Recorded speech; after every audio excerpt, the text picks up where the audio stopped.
to start with the Jeffrey Epstein files because Republicans, Democrats, both sides actually calling for the release of these files. And this has been a long time coming. Yeah, it's a bipartisan bill that the House will be looking at today, expected to vote this afternoon around 2 p.m. And there are reports that they are going to pass this bill.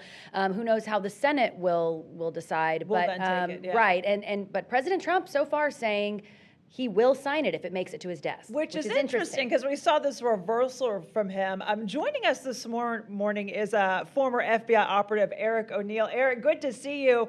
I'm confused a little bit.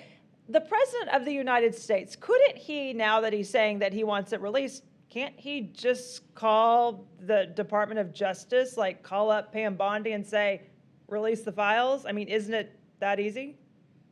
Well, Lauren, Shannon, it's good to be here and to talk about the biggest political football that's out there. Yes, technically he could direct the DOJ to release it, but I think he wants Congress to vote. This has gone back and forth so many times. I think it's actually good for Congress to vote, and we'll see who votes for it and who votes against it. Well, and some of the victims have come forward saying they want these files released, saying you don't have to redact our names. We are publicly out here saying release the files. We want to see what's in there. What should we expect to see if these files are released? What will be redacted? What should the public expect to actually be revealed? Well, just to manage everyone's expectations, we won't see everything we want to see because a lot of information is going to be redacted. There are something like 10 different buckets of information that would be redacted from an investigation like this, and especially one that took this many years. The first thing that you just hit on, victims are always protected, especially if they're minors. They will probably redact names, even if people say, don't bother redacting my name, just because that's the protocol. And you're not going to see names, initials, or identities, or any detail that I could identify a survivor. So you're not going to see addresses or their school or their medical info. If there are cooperating witnesses, and there certainly were plenty, this was a DOJ investigation, you're not going to get confidential sources or informants because they might still be operating, or clues that reveal who cooperated and who didn't, or deals on leniency discussions, which I'm sure people really want to see, like who was a bad person who got leniency in order to help them on their investigation.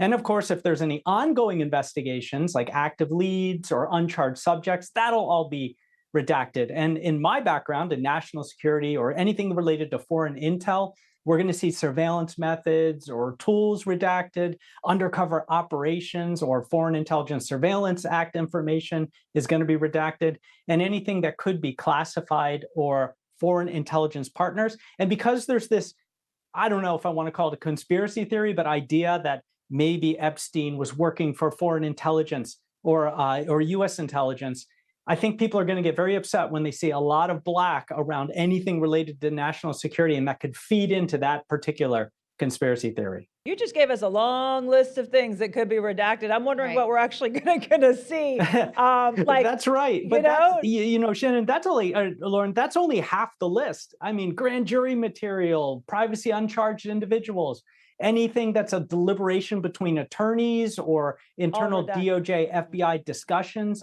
court sealed or protected material, and it goes on and on and on. I mean, the U.S. code and our laws allow for a redaction of a lot of information.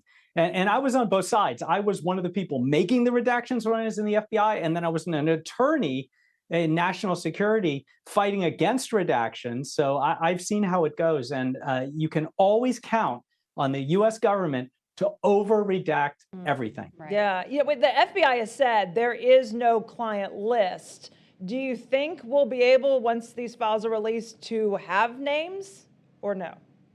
I suspect, and this is just my digging into it based on my background with no real evidence, but I suspect the reason that both parties have used this as a political football, but neither party have released all the information, is because there are going to be names in there, and perhaps even you can identify individuals based on the redactions that would be subject to scrutiny because maybe there's no client list, but they were close to Epstein. They were on that island, right? They're in those emails. They're identified. That could cause embarrassment to both parties. And that could be the only reason I could see that both Biden's administration and Trump's administration were hesitant to release the full files. Do you think we could see any further charges that come from the release of the files? No, not from the release of the files. The DOJ has had this and the FBI has had this. So if there were further charges, I would suspect that they would make charges on the investigation. Now, there could be further inquiries because Congress will now see the full amount of information, both sides of the aisle. And there could be further inquiries if the Republicans who control the House right now deem that there are individuals that they want to investigate beyond what the DOJ or the FBI has done.